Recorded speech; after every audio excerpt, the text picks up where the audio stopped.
சற்று முன் கிடைக்கப்பெற்ற மிக மிக முக்கியமான செய்தி ஒன்று வெளியாகி உள்ளது. செந்தில் பாலாஜியின் தம்பி அசோக்குமார் அவர்கள் அமலாக்கத்துறை அதிகாரிகளிடம் தற்பொழுது விசாரணைக்காக டெல்லிக்கு அழைத்து சென்று இருக்கிறார்கள். வாக்குமூலத்தை கொடுத்தால் நிச்சயமாக செந்தில் பாலாஜியின் சொத்துக்கள் முடக்கப்படும். அதாவது திமுகவில் இணைவதற்கு முன்பாக அதிமுகவில் போக்குவரத்து துறை அமைச்சராக கடந்த ஆட்சியில் செயல்பட்டார். அதில் வேலை வாங்கி தருவதாக கூறிதான் 100க்கும் மேற்பட்டவர்களிடம் பண மோசடியும் செய்தார். தற்பொழுது சட்டத்திற்கு விரோதமாக பண பரிவர்த்தனை செய்ததன் காரணமாகத்தான் செந்தில் பாலாஜி அவர்கள் 15 மாதங்கள் புழல் சிறையில் அடைக்கப்பட்டார். பல்வேறு நிபந்தனைகளுடன் ஜாமீனிலும் அவர் வந்தார்.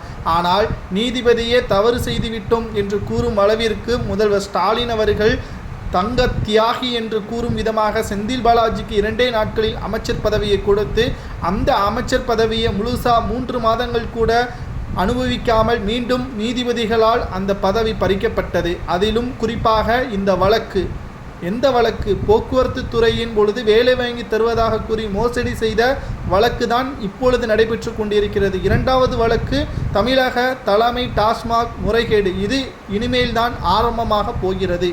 முதல் வழக்கிலேயே செந்தில் பாலாஜியின் அமைச்சர் பதவி பறிபோகிவிட்டது. 15 ஆண்டுகள் அவர் எந்த ஒரு அரசு பொறுப்பிலும் வகிக்கக்கூடாது. அடுத்த 2026 சட்டமன்ற தேர்தலில் மீண்டும் அவர் போட்டியிட வாய்ப்புகள் வழங்கப்படாது என்ற தகவலும் அரசியல் வட்டாரங்களில் இருந்து வெளியாகி இருக்கிறது. நேற்றை நாம் பார்த்திருந்தோம்.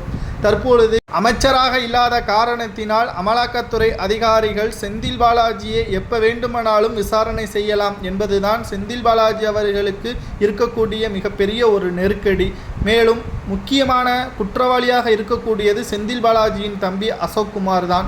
அவரிடம் விசாரணையை நடத்திவிட்டால் அவரிடம் இருந்து கிடைக்கக்கூடிய ஆவணங்கள் மற்றும் தகவல்களின் அடிப்படையில் கரூர் பங்களா யாருடையது, சுமார் பல கோடிகள் கட்டுமானங்களுடன் நடைபெற்று கொண்டிருந்த கரூர் பங்களா அமலாக்கத்துறை அதிகாரிகள் விசாரணையின் பொழுது நிறுத்தி வைக்கப்பட்டது. பல கோடி மதிப்பிலான டைல்ஸ்களும் நடுக்கடலில் இருப்பதாகவும் பல்வேறு விலை உயர்ந்த பொருட்களும் நடுக்கடலில் இருப்பதையும் நம்மால் பார்க்க முடிகிறது. இந்த நிலையில்தான் அந்த இடம் யாருக்கு சொந்தமானது, முறையாகத்தான் பட்டா அனைத்தும் வாங்கப்பட்டதா என்பதை விசாரணையின் மூலம் தெரிய வந்த பிறகு நிச்சயம் இதில் ஏதேனும் தவறுகள் இருந்தால் செந்தில் பாலாஜி அவர்களது ஒட்டுமொத்த சொத்துக்களும் பறிபோகும். செந்தில் பாலாஜியின் தம்பி அசோக்குமார் அவர்கள் கொடுக்கின்ற வாக்குமூலத்தின் அடிப்படையில்தான் இது அமையும் என்றும் கூறப்படுகிறது.